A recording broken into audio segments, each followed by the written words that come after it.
over the moon, excited to have my dear friend, darling Deb, in the house of love, of everything, of, oh my God, exponential joy. Here we are. Debbie and I have this incredible relationship that has spanned over what feels like centuries, but it has only been decade-ish, right? I probably like 4 or 5 years. Yeah. About 4 or 5 years, because you and I met through Daphne. Yes. And then I believe the first thing that you and I worked through together in the many modalities that I use was SRT. Yeah. Wow, spiritual response therapy. Yeah. Yes. And it literally like woke me up, like in such a kind, gentle, loving way too. And it was just very like I worked with Daph first and then Nancy, and then it's just my whole spiritual team just came to my aid when necessary. And it was just beautiful. Yeah, because SRT is truly something that until you experience it, it's hard to define. Because spiritual, okay. Response, okay. Therapy. And then I pull out a pendulum and a bunch of charts. And then there's just this beautiful etch-a-sketch. And you just feel better. And it has the magic of going into places I don't decide where, you don't decide where, spirit decides. There's such power in that, right? It is. Yeah, and here we are talking about one of my favorite topics, which is amazing to even say, one of my favorite topics, like battered women syndrome, one of my favorite topics. Like, what are you, crazy? Crazy. Big word. Big word. When did you first hear that, honey? Oh, I'm gonna probably get emotional, but a lot actually. A lot. Usually, it was actually with my ex-husband, and he was emotionally abusive quite a bit. And oh, you're just crazy. Oh, you're just crazy. And I took that to heart, and I'm like, oh, am I? But then I realized, yeah, I am, but I'm the cute side of crazy, and you don't know how much work it takes to keep on the cute side of crazy. Right? Because I know when I went through my you're crazy phase, long before I ended the relationship with my ex-husband, it was something whereby it was a word that had such power because I didn't know anything other than like one flew over the cuckoo's nest, crazy. Yeah. And I was so uncertain about what I was. I knew I wasn't crazy, but I didn't know what depression was.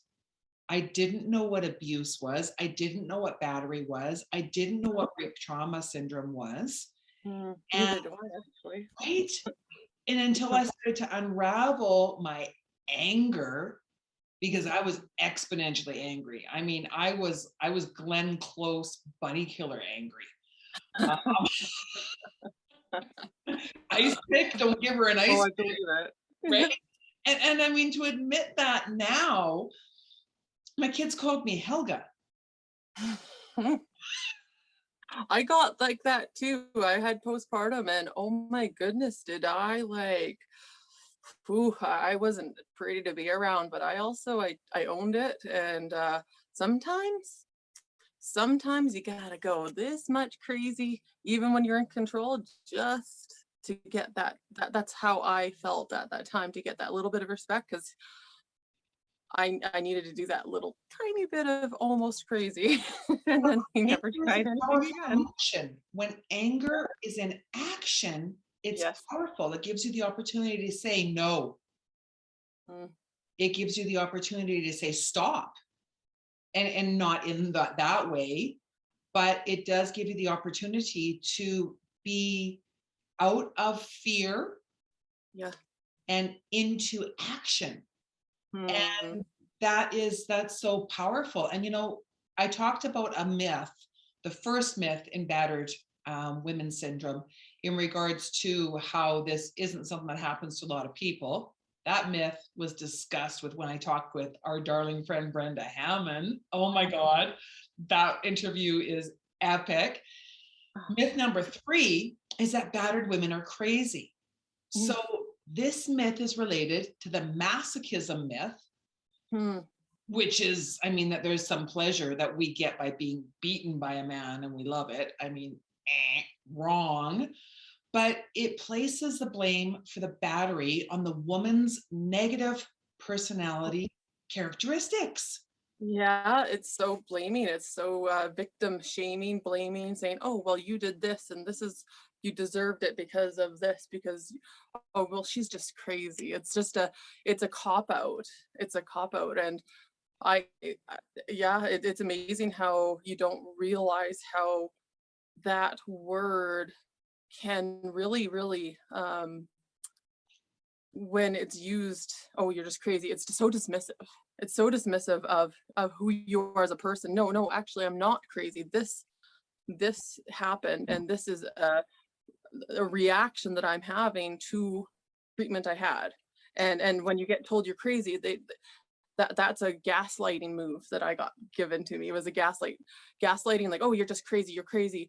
So I really decided to redefine it for myself because, okay, I'm owning it. I am the cute side of crazy and I love it. And I'm gonna stay the cute side of crazy. Well, and it's staying in that space because, oh my goodness, women I've worked with have reported being hospitalized with schizophrenia, paranoia, and severe depression. Now imagine a woman who told of hearing voices, Mm, which told her to kill her husband, and then received electroshock therapy treatments.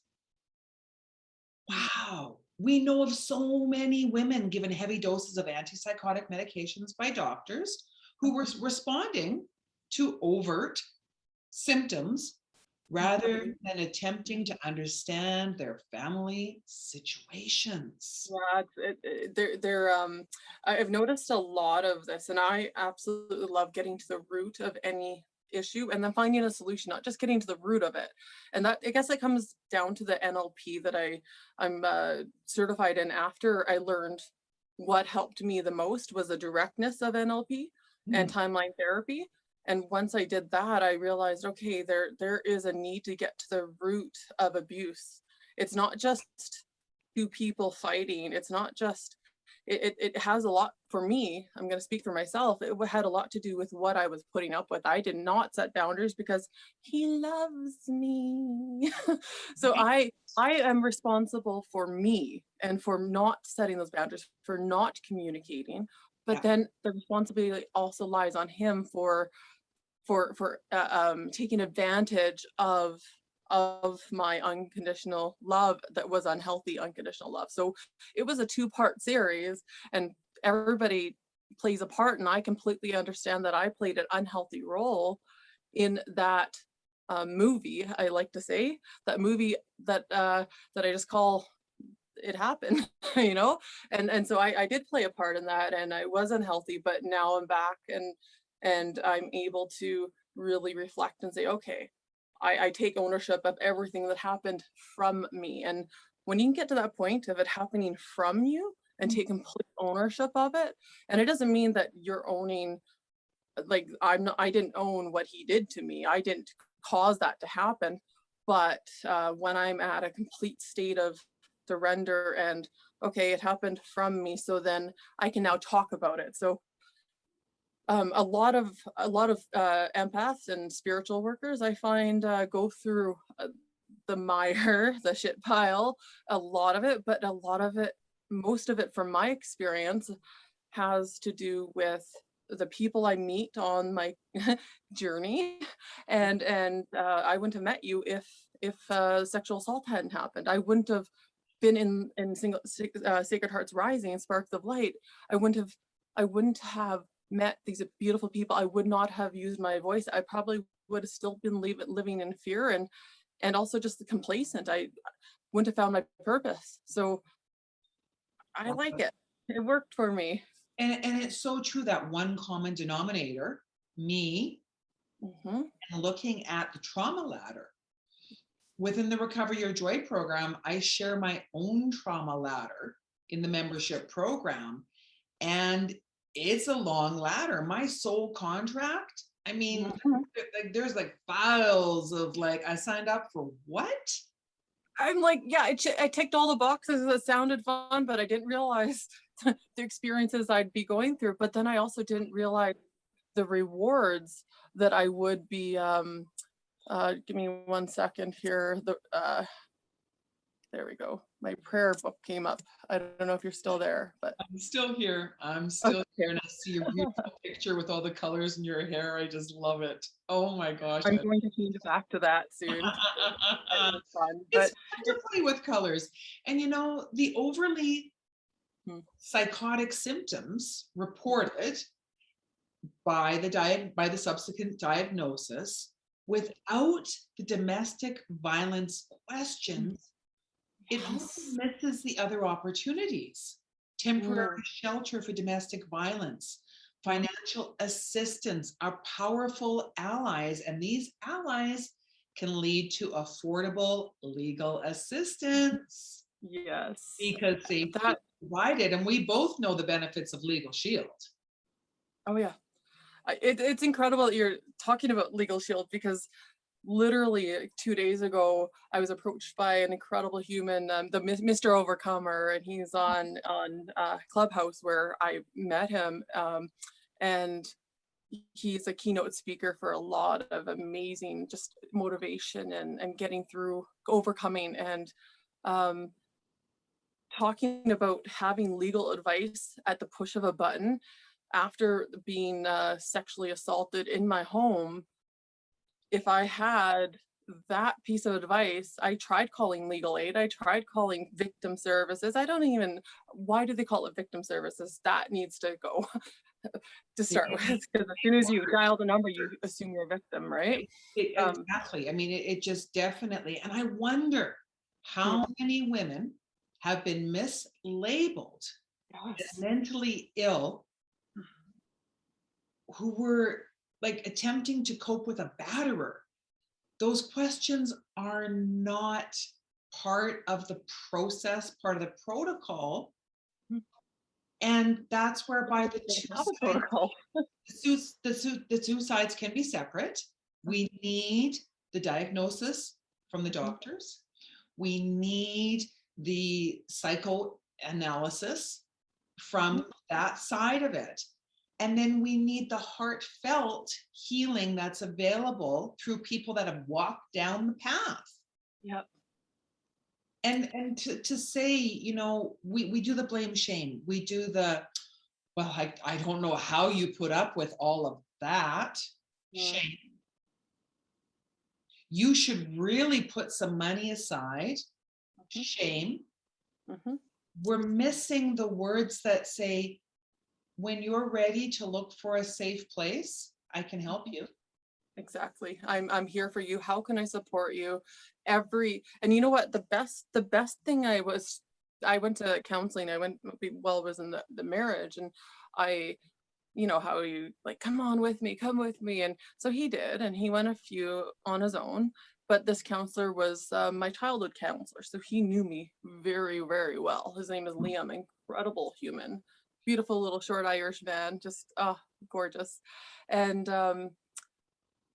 the best thing that I ever was told by him was, whatever decision you make, I support you. Wow. That was the most powerful thing. And that helped me to realize what I needed to get out. And just knowing that support was there, and taking the onus off of, oh, I should do this. I didn't should myself. I actually went home that day and I closed my eyes and imagined my life, what it would be like without that burden of being with that person. And I closed my eyes and I felt free. And then I did that exercise again, and I closed my eyes and imagined how it feels to stay with that person. And I felt nothing but guilt nothing but not being true to myself, and all this other stuff that didn't feel good. So I was able to actually gauge the feeling, which I wasn't even that conscious then. Like I was 385 pounds, stuck in an abusive marriage. Like it wasn't fun after postpartum. So I know that God or creator, whatever you want to call the higher source, was working with me and helping me to really figure out a way out. And that year I actually got a job with TELUS, and I was putting money away for my stocks, and I had enough to leave. And I found a place.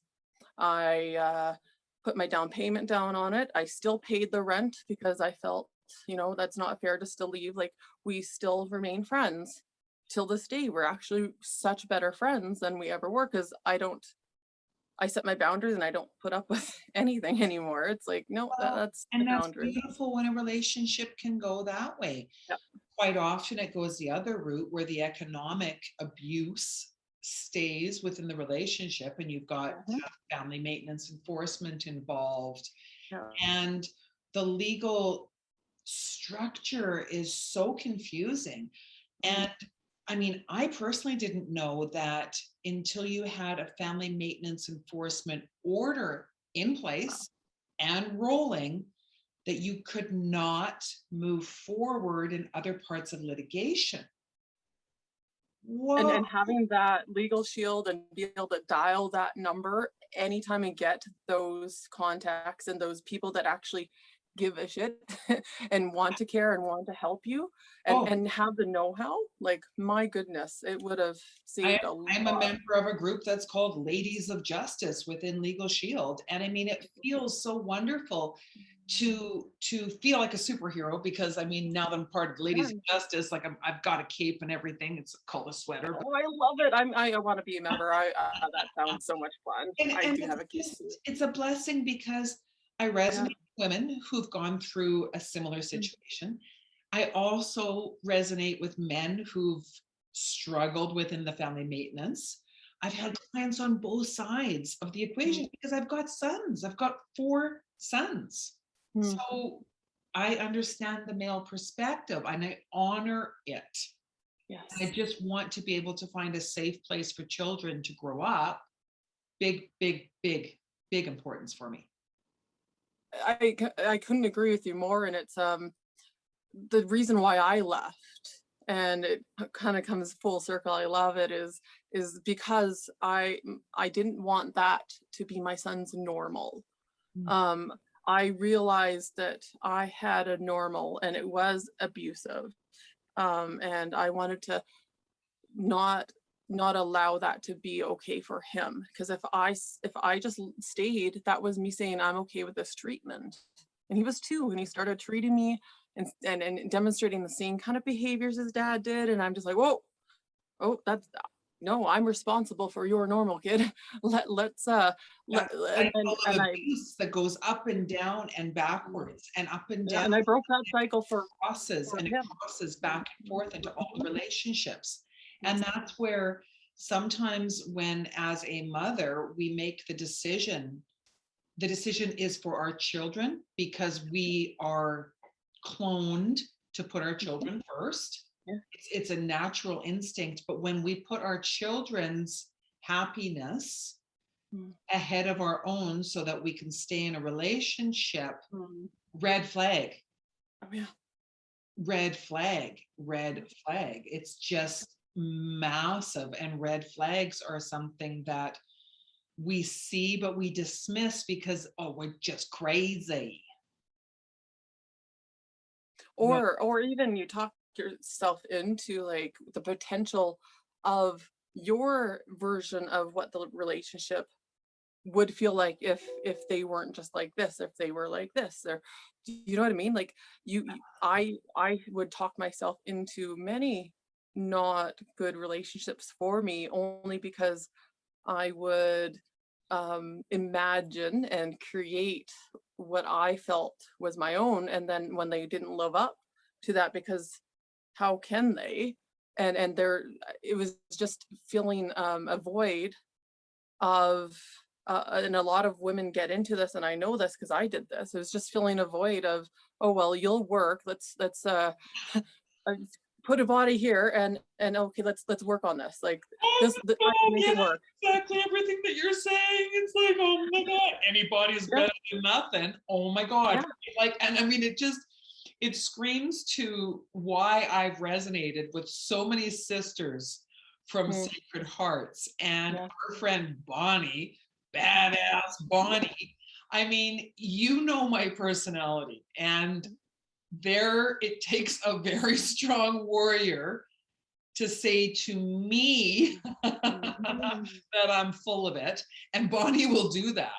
I I mean, love she people did like that about that. a month ago. She's like, oh, you didn't really believe that, did you? And I'm like, no, I did. And I went on to talk about it. She's like, "Pfft." And I'm like, did you just go? "Pfft"? And she goes, yeah, because you're lying. I'm like, I'm not lying. She goes, oh no, you're lying. And I'm It, like, it when you get caught in your own lie, that's actually such an honor actually, because it's from being a battered woman, and you I would create this fantasy world, and I would make excuses, and I would like uh how I wanted him to be portrayed in our relationship to other outside. I would just make up these lies that I would believe, and then when it didn't actually fit, yeah. it was so difficult to go back home and be like, oh, why did I I was what did so I create? happy, Deb. I was so happy. I baked Yeah, cookies. yeah. You Oh know, yeah, I was like the best I host baked ever. cookies. People would come over, and I'd be like, "Would you like a cookie? How about, you know?" And I was the hostess with the mostest, Yep. and quite often it was deflection, Yeah. self-preservation, because there were events Mm, whereby I had to cover up, compensate. Yeah. well, compensate and cover up the absence of Hmm. someone that wasn't there. And I was so good at it that sometimes they would leave, and then I would get a text message a couple hours later, like, hey, where was? And Yeah. I'm like, again, lie, lie. Because if I told the truth, because I had told the truth before and the truth had gotten told to my abuser, Yeah. Oh yeah. Then you're in trouble. and I got into trouble. And when people do that, where they think that they are helping the victim by approaching the abuser, it can create, I mean, such terrible consequences. And not only the consequences, but then the like for myself, um it totally, any kind of trust that I have with anybody else, it's gone. Yeah. It's gone. I sometimes all I needed was somebody to talk to. My mom, I love her to pieces, and she would be honest with me. She says either like shut up or do something. Like don't just complain to me about it. If you want, here's a plan. If you want to work on it with me, let's work on it together. But if you're just gonna phone me to let and let out of all this abuse, which I was like, I didn't even know it, but I was um, doing lateral violence by Yeah. talking about my ex to my mother, and gossiping, and I was doing that violence to him, to myself, and then to my mom. So I was essentially abusing everybody in that circle. And I love that she was so direct with me, and she's just like, when you're ready to talk about it and make a plan, let's talk about it. But she said her boundaries clear. She's I can't, because you're my daughter, and I don't want to hear how you're getting abused or whatever it was without taking action. So go get counseling, go talk to Liam about this, talk to a professional. And I think that is the key.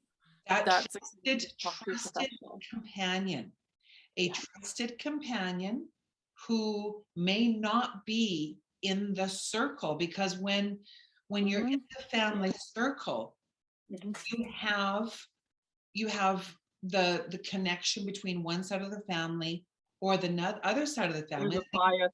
right? Yeah. And I mean, it's not like if you were my sister-in-law or my aunt on my marriage side, Mhm. it's not fair for me to It's a expect you, conflict of interest. right? Yeah, It it's a conflict of doesn't interest. work. Yeah. And if an abused woman is blamed or shamed when she tells the truth, then the cycle of abuse continues and the pathway to trust is blocked. Yeah. If the abused woman chooses to avoid telling her truth, then the potential for the cycle repeats itself. And then she's got to take in mass courage to tell her truth again. That's I'm just so grateful that we're talking about this, because I didn't actually, when you approached me about battered women, I was like, okay, I can talk on it. I wasn't, and it took me a week to really realize, okay, I was, because I allowed it to happen. So like, just being that honest, and that you saw that, but I didn't put two and two together. And um going back to the cute side of crazy, I ended up, after having been going, when I went through the sexual assault and the rape, I didn't have a proper healing method. I tried everything, but then I ended up working outside of myself, so giving back. So I would help with the homeless. I worked with humans, the humans experience with giving uh, care packages out to the homeless, and is overextending myself for the skin I'm in experience. And I felt good. I felt really good, but I was not I didn't have a cup. It was just, There it was was no, not even full. There was there no wasn't container. even a And cup. I was trying to feel better and get that dopamine hit, and trying to help myself by helping others. And I did it all wrong. And that's okay, because that landed me as I had a psychosis. I have a mental break, a mental psychosis, which everybody who saw me, which was my family, then they put that label of crazy on me, because it probably was pretty crazy. I wasn't even aware, but that also opened up my spiritual gifts. And it Mhm. also allowed me to Yeah. meet incredible people. I was hospitalized for a month. But and then I was diagnosed with bipolar.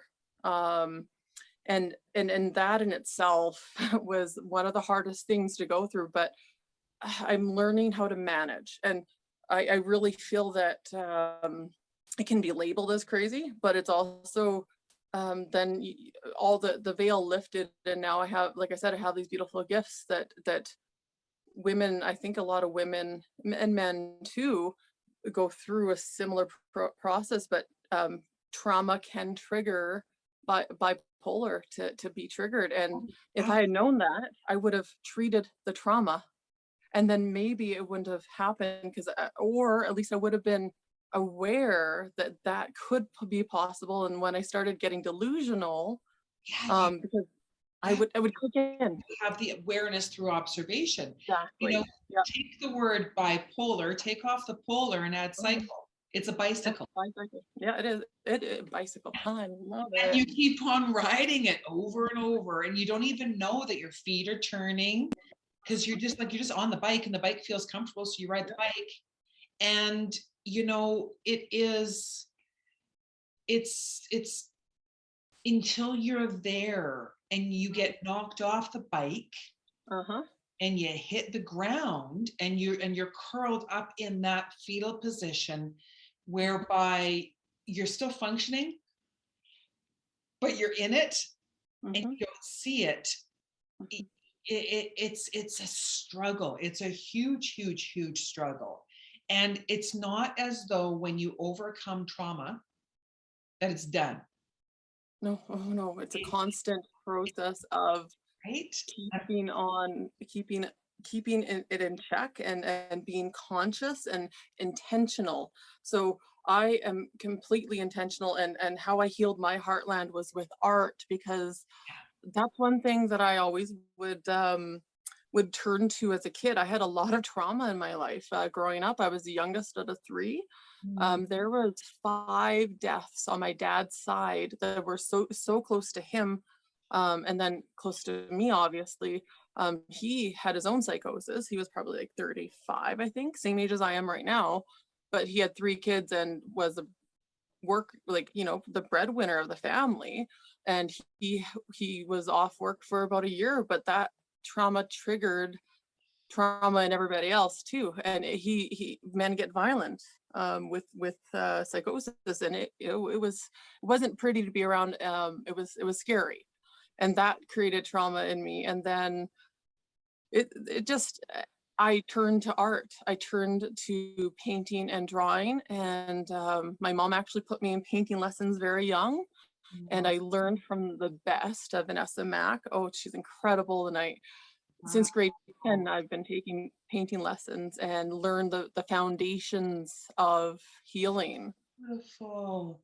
And if you look behind me, all this is what I went through, like with feeling lost, and the whole, I have a whole series of, like, the first one was when I was elated with a relationship that wasn't healthy for me, but it looked really pretty and strong and everything, and I got it. But then this it's way more abstract, and this is called Unconditional Love. The series that you see behind me, it's of myself, though. It wasn't somebody else. It wasn't for somebody else. This is for me. So yeah. And it's bizarre how we will go down different paths depending upon what we're drawn to. I remember when I went to Taekwondo with Emily, and she quit. She's like, I'm not doing this anymore. And I says, well, no, you have to finish, because whenever you sign up for something, that's our agreement. She goes, I didn't sign up, you signed me up. I'm like, touche. So I took her weeks and I continued with my training, and it gave me a level of power. And it was very, very helpful for me in being able to stand my ground with my abuser, though I didn't know that standing your ground isn't necessarily the greatest strategy. I didn't stand my ground safely. And then was it last year I took kickboxing because I needed to once again stand my ground. I dislocated 2 toes, so that ended. But it's what we do and how we take our gifts and our longings to do what it is that Spirit calls us to do for our own healing. Spirit always calls. So true. And it's like, are we answering, and what are we answering? I look a little distracted as I'm finding a poem, because there's one that's coming up for me so badly. I wrote one last night, and I'll read that too, but this one, it's let me find it here. Poetry is so beautiful. That's how I actually am able to truly heal, is because I'm letting out the words, but then I'm also able to share them with others and my journey. And my poetry is very simple language, simple English that is very understandable. And there's always a lesson for myself. But then when I read it, it's also, you take what you need basically from it, right? So this is a poem I wrote, and it's my definition of what love means. So I'm just going to read it. It's called Try It On for Size. What does this 4-letter word actually mean? Love, L-O-V-E. What is it? And can it be seen? Wars have been fought in its name. Lovers have died for its reign. My soul ached for it, begged for it. Well, now I know. Love is something that we all possess. It's something deep within our very own chest. It will not melt away or fade like the snow. It will not wash away or flow through your hand. It's not a substance, dry like sand. A well-hidden heart I put behind bars, chains, locks, and bricks. The key thrown away by emotions and sorrows of past. I put it in a tower so far away and tall, even I had no access, and when I would try, I would just fall. The key, never hidden or lost, the door I thought could never be used, sealed, closed, but at what cost? Never again left for abuse, views for my heartbroken eyes. It wasn't true, just a clever disguise. They say the best is saved for last. I was holding on tightly to my attempted and failed past.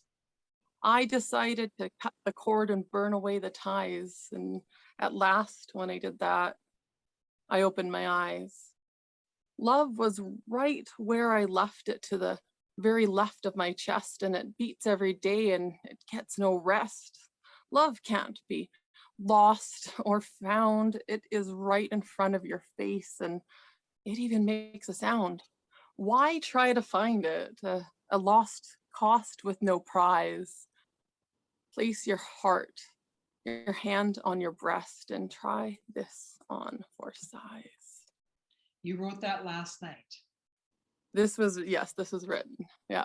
So Recover Your Joy was created because of words that were said to me when Emily passed, and people would say to me, sorry for your loss. Those words angered me. And they angered me because when Emily would lose things, I would say, well, just retrace your steps so you can find them. So the lost backpack. And when I went through my healing after losing a child, it was something that I had to figure out how to recover my joy, because I didn't know what joy was without her. I lost my best friend and I was exponentially angry. And in forgiving so much that revolved around that incident, I mean, from working with resolving relationships with family members, resolving relationships with people that were involved in the accident, with never meeting the boat driver face to face, with Do never. you want to go into a little bit of what happened? Because I don't know, a lot of people maybe not know exactly what happened. Oh my goodness. So in 2011, when Emily was on a sea-doo with her brother, they were coming back to the boathouse and we were all excited. It was our last day there. And a boat swerved to miss a sea-doo that a dear friend of ours, Haley, was on. And the boat swerved to miss Haley and hit Jarrett and Emily head on. And Emily was killed instantly.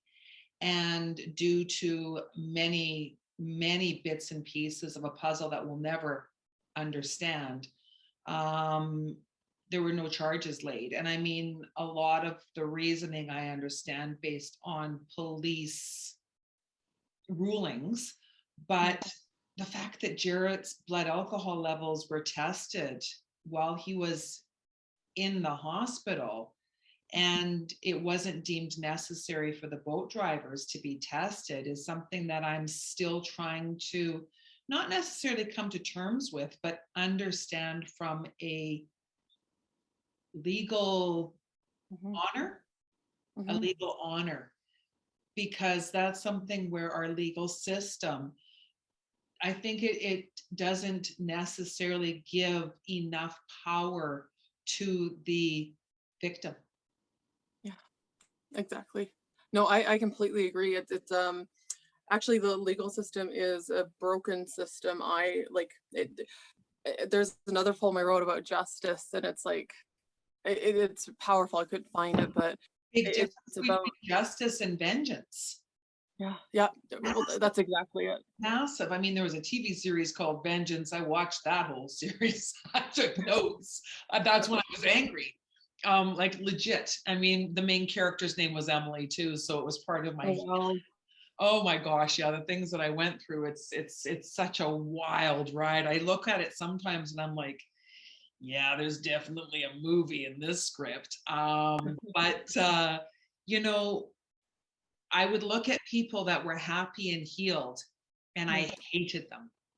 Because how can you ever be happy after your child dies? How can you ever be happy after you've gone through a battered relationship? When you're stuck in the thick of the shitstorm, that is, it's just like irritating. And to get told, oh, just get over it, or whatever it is that you're getting told by other people who haven't experienced it, that for me was one of the most difficult things. When just after being assaulted, I had a neighbor come over, and, well, you should have done this, and I would have done this, and I'm like, that's, you need to get out. I don't need to be told what I should have, could have, would have done. I'm here getting support, and it's not about that person, it's not about you, it's about, you know what I mean? And I think a lot of people don't know how to respond to such a harsh, like for you, for the death of your daughter, for me, for being raped. People don't know how to respond, and having a response that's not I'm sorry, that doesn't, I'm sorry doesn't help me. And you know, I had a lovely lady reach out to me just last year, and she was one of M's assistants in like a TA in school. And she said, I'm so sorry that I didn't reach out to you. I didn't know what to say. And I understand that. I truly, truly do. And I think that's where it's so, so important to remember that you need to continue to reach out for support, because the first person may not listen to the cry. It's a series of people that are brought into your life through divine creation, creator. I call it the great architect of the one universe. And I refer to it as a she in the Recover Your Joy program, because I love to play with words. Because for me, the idea of God as a man, whoa, that didn't work for me. So she helped me transform. It worked for me, but what works for me will never work for everybody else. That's why there's bits and pieces of me that may resonate, and other bits and pieces, I mean, like they don't. And that is something that I'm coming to terms with completely. I mean, I say words that are strange to some people. We were talking at the beginning about the chapter I've got coming out called Can't Understand Normal Thinking. And yeah, there's an acronym in that. I won't say the word, but you can figure it out. I'll write the word and I'll put little dashes between it, because I transformed a word that was used against me to help me heal. That's what works for me. I'm a writer. And I think it's so important to really own your skills that you've received, and really learn to heal from them. So whatever brings your heart joy. So whenever I'm talking about something, if it's art, I know that lights up my soul, that helped me. So whatever, and this is for whoever, it's like whoever's listening, and what to get through whatever it is that you're getting through, just remember what makes your heart smile when you talk about it. And if you don't know, then talk to Nancy or talk to me. I love helping people. Well, I'm a shine coach. I love shine. You're a shine coach, and for me, I'm a recovery coach. I love it. And psychic medium, blah, blah, blah, blah. But my art is sparkles. And anybody who's ever gotten a package from me in the last year knows they're going to get sparkle bombed. Because I mean, my granddaughter calls me Nona Sparkles. I love it. I put sparkles in every package, and I put warnings on the outside. You know, sometimes they're subtle. Bonnie didn't see the warning when she got my package, and the entire truck was filled with sparkles. They're still there, and I'm grateful. I have to tell you this, because my son Richard, we watched this show. He just put it on. It was Troll Holiday, and it was these Holly trying to like give sparkles to everybody, and she was too much. But then she wasn't, because those sparkles stayed, and they're trying to get them out, and you can't get the sparkles out, and you're like, wow, like we could be too much for some people, but we're not, because we leave behind a beautiful trail of sparkles and light, and at that time, yeah, we're too much, and that's okay. My nickname is Mary fucking Poppins. Sometimes it is too much. I know there was a day a couple weeks ago, Ralph came out of the bathroom and he came up to me, he's like leaning in and he's like, look at that. And I'm like, what? Like, what is it? And he's like, sparkle on my forehead. I can't even wash this stuff That's off. amazing. Right? And he's going to the construction site and he's like, Good. I have sparkles on me, right? And I'm like, yeah, you do. And they're everywhere. And I love it. love that. That's my joy. I love it. It's I love sparkle bombing people. That's going to be my signature for my art, because I have put sparkles in it, and that's when it actually truly shined is the sparkles. they're I beautiful, love it. beautiful, just like you, just like you. So I'm looking forward to talking about so many more things that we're working on together. Bridging the Gap is a big one that's going to be coming out. So we'll just say we're going to be talking about bridging the gap and youth, the youths. There is so much. There is so much. And there are only so many minutes and hours in the day. But wow. Oh, I'm so grateful for you. I have one last poem, and my computer's charged. Hey. And I just want to leave it on this. I also wrote this one last night too. It just came to me while I was in a poetry room and everybody else was reading, and it was just, I believe in poetry prescriptions, and this is just exactly what somebody needed in that room. So this is just you name it how you want to name it. I love not leading people in. This is just whatever you wanted to name it. Where to start? F-E-A-R, fear. Let's start exactly right. H-E-A-R, here, where I am. I could be afraid, or I could make a choice to use my voice. Oh, the bulldog without the teeth, but that big bark, just the bark. Oh, fear. Well, it will light your fire, and it will set that special spark. I get it, my dear. Embrace, acknowledge, redefine, reset. Oh, what the fuck does that mean? You are the writer, director, editor-in-chief of your very own movie, the actor of your scene, CEO. Emotional, dynamic, cleansing, and true. I know me. Do you know you? Mm. Everything is going to be all right. Nothing to fear, F-E-A-R. Did you hear my message? Nothing to fear, my dear. Listen to my words. See my breath, feel my love, protection. It is you have nothing, nothing, nothing left to fear. Wow. And you know, because of where we are in our world, where we are often disconnected, it is through those moments when we feel as though we are alone that the power is within you to reach out to somebody. And sometimes it is a stranger that feels safer because they don't have any preconceived ideas about what's going on. You can begin a new relationship. And I think that as we're learning what relationships do not work for us, it leaves space for grace. Oh, that's beautiful. New relationships, right? New relationships, new bonds, new opportunities. So yeah.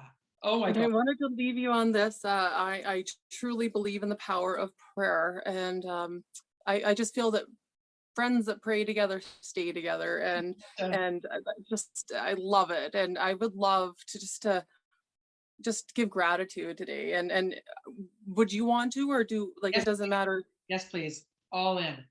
Okay, beautiful. Thank you.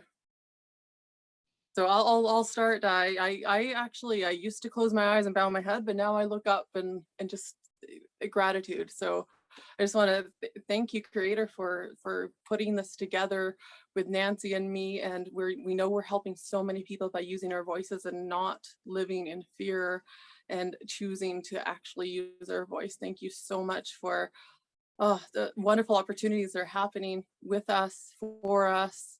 and for everybody else. This is truly the new earth that you have designed as in heaven and on earth. I just pray, and I'm grateful that your will is being taken place as in heaven on earth, and through your son, Christ Jesus. Amen. Amen. Yeah, beautiful, beautiful. And I love the way that prayer can be so sacred and so different for every person.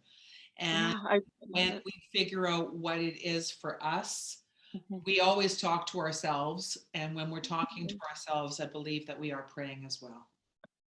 Of course. And meditation, prayer is talking, asking, and meditation is actually sitting and listening. So we do have everything within ourselves. Yeah, yeah. So, so much more to come. So I thank love it. you. Thank you. Oh, have a I'm so grateful. Great big hug. right? No doubt. Like, and peace out. Yes, have a beautiful day. I have to get ready to go. I am heading up to the Rocky Mountain House to, it's a thank you party for the at-risk Indigenous youth that we are helping.